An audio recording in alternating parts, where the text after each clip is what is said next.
अस्सलामुअलैकुम स्टूडेंट्स, आज हम बात करेंगे न्यू क्रिटिसिज्म के बारे में, जो इंग्लिश लिटरेचर की एक इम्पॉर्टेंट थ्योरी है। इस थ्योरी में हम टेक्स्ट को क्लोज रीडिंग और फॉर्म के हवाले से समझते हैं, ना कि ऑथर के बैकग्राउंड या हिस्ट्री से।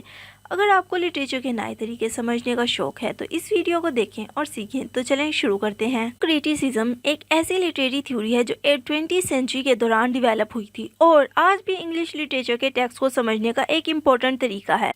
इस थ्योरी में हम टेक्स्ट के अंदर ही मीनिंग ढूंढते हैं।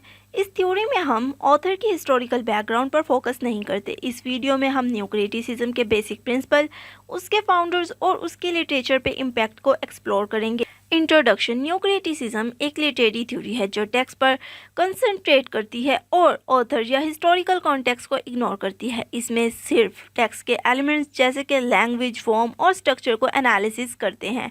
यह अप्रोच हमें एक डीप और ऑब्जेक्टिव अंडरस्टैंडिंग देती है टेक्स्ट की। न्यू क्रिटिसिज्म के सबसे इम्पोर्टेंट कंट्रीब्यूशन ये था कि इसने टेक्स्ट सेंटर्ड एनालिसिस को प्रोमोट किया। पहले लोग राइटर के बैकग्राउंड को देखकर लिटरेचर को समझते थे, लेकिन न्यू क्रिटिसिज्म ने कहा कि एक अच्छा टेक्स्ट अपनी यूनिटी और मीनिंग के लिए खुद काफ़ी होता है। न्यू क्रिटिसिज्म का ओरिजिन। न्यू क्रिटिसिज्म का राइज अर्ली 20वीं सेंचुरी में हुआ था, स्पेशली अमेरिका में।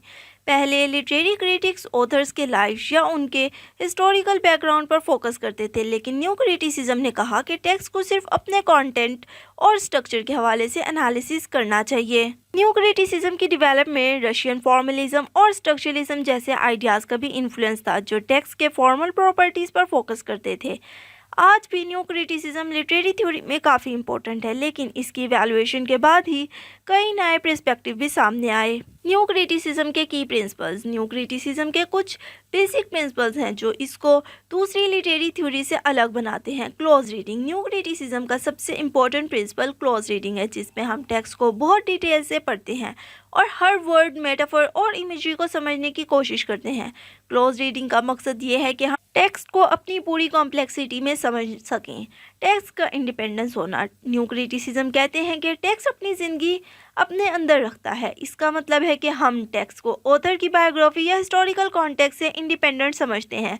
टेक्स्ट की अपनी यूनिटी और मीनिंग होते हैं जो हम टेक्स्ट को एनालिसिस करके समझ सकते हैं। न्यू क्रिटिसिज्म में ये भी कहा गया है कि लिटरेचर में अक्सर कंट्राडिक्शंस और पैराडॉक्स होते हैं, लेकिन ये कंट्राडिक्शंस टेक्स्ट की यूनिटी को बनाए रखते हैं। एक पोइम में खुशी और गम का मिक्स होता है, तो दोनों इमोशंस मिलकर एक डीप मीनिंग क्रिएट करते हैं। न्यू क्रिटिसिज्म के important figures. John crew ransom new criticism की स्टार्टिंग थिंकर में से एक थे। उन्होंने लिटरेचर को एक इंडिपेंडेंट एंटिटी समझा और इसके फॉर्म और स्ट्रक्चर को एनालिसिस करना इम्पोर्टेंट समझा।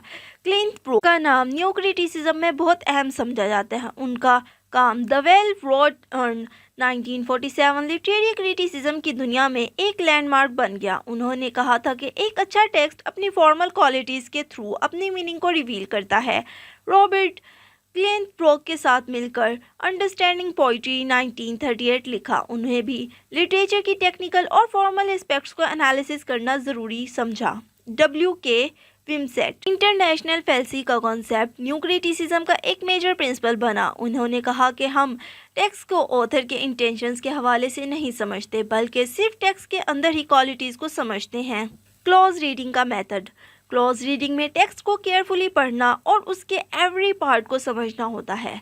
ईच एंड एवरी पार्ट को समझना काफ़ी ज़रूरी है। इसमें हम हर वर्ड, इमेजरी, सिंबलिज्म और रिदम को एनालिसिस करते हैं ताकि हम टेक्स्ट की पूरी मीनिंग को समझ सकें। अगर हम एक पोइम पढ़ रहे हैं तो हम उसके वर्ड्स, चॉइस, मेटाफर्स और मीटर को एनालिसिस करेंगे। ये सब एलिमेंट्स मिलकर पोइम को ओवरऑल मीनिंग और इमोशनल इफेक्ट को बनाते हैं। न्यू क्रिटिसिज्म कहते हैं कि एक टेक्स्ट को अपनी ओरिजिनल कॉन्टेक्स्ट में समझना चाहिए। हम टेक्स्ट को ऑथर की पर्सनल लाइफ या हिस्टोरिकल कॉन्टेक्स्ट से इंडिपेंडेंट समझते हैं ताकि टेक्स्ट का अपना मीनिंग रिवील हो सके। न्यू क्रिटिसिज्म कहते हैं कि ये टेक्स्ट की स्ट्रक्चर और फॉर्म ऑथर की इंटेंशन से ज़्यादा इंपॉर्टेंट होती है।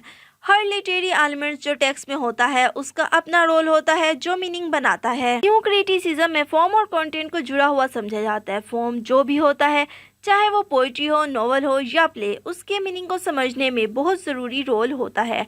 स्टाइल, टोन और इमेजरी जो भी होता है वो सिर्फ डेकोरेशन नहीं होता, बल्कि ये मीनिंग को इन्फ्लुएंस करता है। न्यू क्रिटिक्स कहते हैं कि ये चीज़ें मिलकर लिटरेचर की असल मीनिंग बनाती हैं। न्यू क्रिटिसिज्म का बहुत बड़ा इम्पैक्ट लिटरेरी थ्योरी पर पड़ा। ये थ्योरी आज भी एकेडमिक सर्कल्स में बहुत ज़्यादा यूज़ होती है और इसने लिटरेचर का स्टडी का तरीका बदला। हालांकि न्यू क्रिटिसिज्म को कुछ क्रिटिसिज्म का सामना भी हुआ, लेकिन इसके एवोल्यूशन और आज भी रेलेवेंस बहुत इंपॉर्टेंस है। न्यू क्रिटिसिज्म ने लिटरेचर को समझने का एक नया तरीका दिया। इसने क्लॉज रीडिंग और टेक्स्ट एनालिसिस को बहुत इंपॉर्टेंस दी। आज भी न्यू क्रिटिसिज्म का इन्फ्लुएंस लिटरेचर की स्टडी पर दिखाया जाता है और ये आज भी थ्योरी स्टिल रेलिवेंट है। तो स्टूडेंट, आपको ये वीडियो कैसी लगी? अगर आपको ये इन्फॉर्मेशन यूज लगी हो तो लाइक और सब्सक्राइब ज़रूर करें। अगर आपको कोई क्वेश्चन हो तो कमेंट सेक्शन में पूछ सकते हैं। अगली वीडियो तक अपना ख्याल रखें और लिटरेचर को एक्सप्लोर करते रहें। शुक्रिया। अल्लाह हाफिज़।